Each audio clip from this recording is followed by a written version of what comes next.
దేవుడు ఈరోజు మన దగ్గర నమ్మకత్వాన్ని ఎదురు చూస్తున్నాడు. Faithfulness is the point that God would expect. Yesu ప్రభు బోధించిన బోధనలో నరకం గురించి అధికంగా చెప్పాడు. ఫస్ట్ ప్రయారిటీ నరకం గురించి ఎక్కువ చెప్పాడు.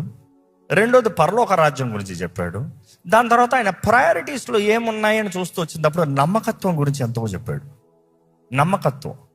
నమ్మకత్వం గురించి మాట్లాడుతూ దేవుడు మనం కలిగిన దాంట్లో నమ్మకం ఉండాలి అన్న మాట మనం ఎంతగానో చూస్తున్నామో.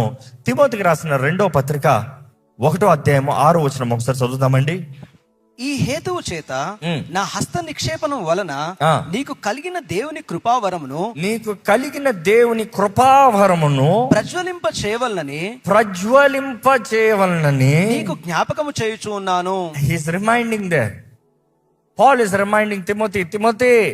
ఎందుకంటే 2వ పత్రిక తిమోతికి రాసేటప్పటికి పౌలు చెరసాలు ఉన్నాడు. ఆయన రాసేటప్పటికి అక్కడ ఉన్న పరిస్థితి చూసేటప్పటికి గందరగోళం, కేయాస్, హింసలు, శ్రమలు, అలాంటి పరిస్థితుల్లో ఆయన రాస్తున్నాడు, అయ్యా నువ్వు కష్టంలో ఉన్నావు, నువ్వు శ్రమల్లో ఉన్నావు, నువ్వు చుట్టూ కేయాస్ ఉంది, కానీ మర్చిపోద్దు నీకు ఒక అపాయింటింగ్ ఉంది, నీకు ఒక అనాయింటింగ్ ఉంది, నీకు ఒక ఇంపార్టేషన్ ఉంది, నీలో కొన్ని వరములు ఉన్నాయి, నీకు ఇవ్వబడిన దాంట్లో నమ్మకం ఉండి మర్చిపోద్దు. లైఫ్లో వచ్చే ప్రెషర్స్లో ఈరోజు చాలామంది మనలో ఉన్న టాలెంట్స్ని పాతిపెట్టేస్తున్నాం. లైఫ్లో వచ్చే ఛాలెంజెస్కి మనలో ఉన్న టాలెంట్స్ని పాతిపెట్టేస్తున్నాం. తలాంతలోపమానంలో చూసినప్పుడు కూడా 5-10 చేశాడు, 3-2-5 చేశాడు, 2-5 చేశాడు. Because it keeps changing in gospels. But then వాని స్తోమత ప్రకారం ఇచ్చాడు దేవుడు. కానీ అన్నిట్లో 1 అని రాయబడి ఉంది. ఒక్కడిగా మాత్రం ఏం చేశాడంట? దాచిపెట్టాడు. ఎప్పుడు చెప్తూ ఉంటాం, పాడు చేయలే,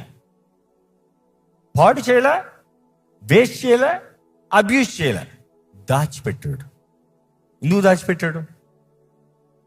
నువ్వు కఠినుడు అయ్యా, నువ్వు విత్తన దాన్ని కోయివాడివయ్యా. ఎందుకంటే ఆయన ఆన్సర్ చూడండి, నువ్వు ఎలాంటి వాడో నాకు తెలుసు ప్రభా.